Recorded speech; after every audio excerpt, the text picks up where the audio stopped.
જય જિનેન્દ્ર મિત્રો. જૈન ધર્મના ચમકતા સિતારાઓ, જેમાં આજે આપણે વાત કરીશું શિવકુમાર. શિવકુમાર એક એવો વ્યક્તિ કે જેણે ક્યારેય ધર્મને કર્યો નહોતો, ના તો એણે કોઈ એવું સારું કાર્ય કર્યું હતું, પરંતુ તેણે માત્ર ને માત્ર પોતાના પિતાની એક સલાહ માની.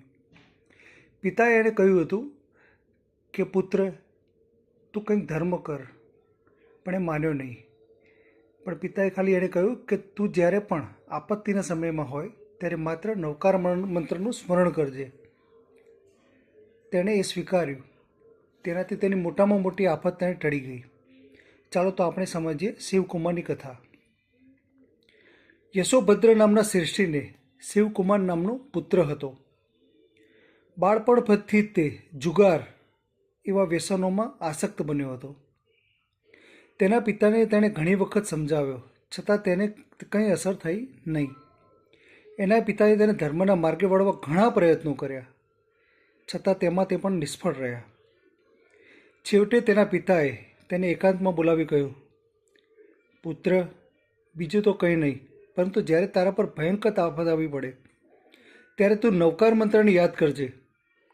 તારી સર્વ આફત તેના સ્મરણ માત્રથી નાશ પામી જશે.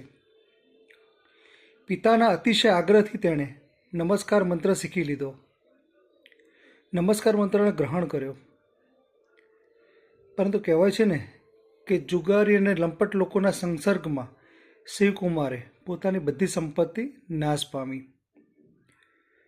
દ્રવ્ય નાશ પામવાથી તેના માનપાન ઘટી ગયા. અને મિત્રો, જ્યાં માનપાન ન હોય, દ્રવ્ય ન હોય, તો મિત્ર તો થોડા રહે. મિત્ર પણ તેને છોડીને ચાલ્યા ગયા. હવે શિવકુમાર પાસે કંઈ જ રહ્યું નહોતું. હવે તે નિસ્તેજ બનેલા શિવકુમારને એક દિવસ એક ત્રિદંડી યોગીનો મેળાપ થયો.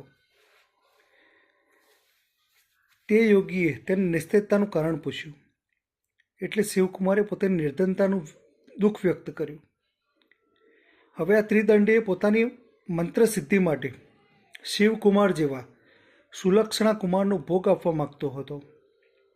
એણે પોતાની જાળમાં ફસાવા વિચાર્યું અને કહ્યું, હે શિવ, જો તું મારું કહ્યું માને તો તને ઘરની દાસીની માફક લક્ષ્મી તને વશ થઈ જાય. શિવે તે માની લીધું.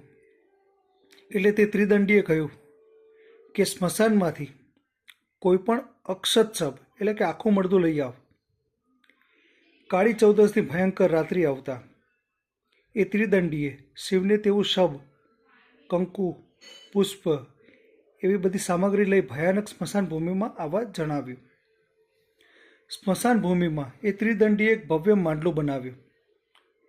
હોમ કરવા માટે સુંદર વાટિકા બનાવી અને મર્દાના હાથમાં એક તીક્ષ્ણ તલવાર આપી અને પાસેના વૃક્ષ પર સિંકુ બનાવી શિવકુમારને તેમાં બેસાડ્યો, જેથી તે પડે એટલે સીધો હોમમાં જ પડે. બાદમાં દુષ્ટ બુદ્ધિવાળો ત્રિદંડી નિશ્ચલ ચિત્તથી મંત્રનું સ્મરણ કરવા લાગ્યો. આ બધા કારસ્તાન પરથી શિવકુમાર સમજી ગયો કે પોતે ભયંકર આફતમાં સપડાયો છે. ત્રિદંડી પોતાનો ભોગ લેવા માગે છે. ભયંકર સ્મશાન, કાળી અંધારી રાત્રિ અને પેલો ક્રૂર ત્રિદંડી અને ઉઘાડી તલવારે ઊભું રહેલું પેલું સબ અને ત્રિદંડીના મંત્રોચ્ચાર ચાલુ હતા. આ બધું જોઈ શિવકુમાર પોતાનું મૃત્યુ પાસે જ છે તેમ સમજી ગયો. આ સમયે પિતાએ આપેલી શિખામણ તેને યાદ આવી અને તે એક ચિત્તથી નવકાર મંત્રનું સ્મરણ કરવા લાગ્યો. ત્રિદંડીના મંત્ર પ્રભાવથી તે સબ તલવાર લઈ સિંકરના સૂતરના તાર તોડવા આગળ ચાલે છે. પણ આ શું? નવકાર મંત્રના પ્રભાવથી તે આગળ વધી શકતો નથી. આ પ્રમાણે 2 વખત 4 વખત થવાથી શંકાશીલ ત્રિદંડીએ શિવકુમારને પૂછ્યું, શું તું કોઈ આ પણ જાતનો મંત્ર જાણે છે? શિવકુમારને ખબર નથી કે પોતાના નવકાર મંત્રના સ્મરણથી આ ત્રિદંડીનો મંત્ર નિષ્ફળ થાય છે. એણે ભોળા ભાવથી કહ્યું, હું કંઈ પણ જાણતો નથી. બંને જણ પોતપોતાના મંત્રો યાદ કરતા રહ્યા. ત્રિદંડીના મંત્રબળથી મર્દામાં અધિષ્ઠિત થયેલ વૈતાલ શિવકુમારને કંઈ પણ ઉપદ્રવ કરી શક્યો નહીં. શિવકુમારના સ્થિર ચિત્તના નવકાર મંત્રથી તેનું પરિબળ વધ્યું. એટલે કંટાળેલા વૈતાલે તે ત્રિદંડીને જ ઉચકીને હોમમાં ફેંકી દીધો, જેથી તેમાંથી સુવર્ણ પુરુષ ઉત્પન્ન થયો. શિવકુમારને આવો બનાવ જોઈ અતિ આશ્ચર્ય થયું. પોતાના મંત્ર જાપનું જ આ પ્રત્યક્ષ પરિણામ જોઈ તે અતિ આનંદિત થયો. તેણે નીચે ઉતરીને સુવર્ણ પુરુષને ભૂમિમાં ગુપ્તપણે દાટી રાખી દીધો. તેમાંથી થોડું થોડું સુવર્ણ મેળવી અલ્પ સમયમાં જ તે મહાશ્રીમંત બની ગયો.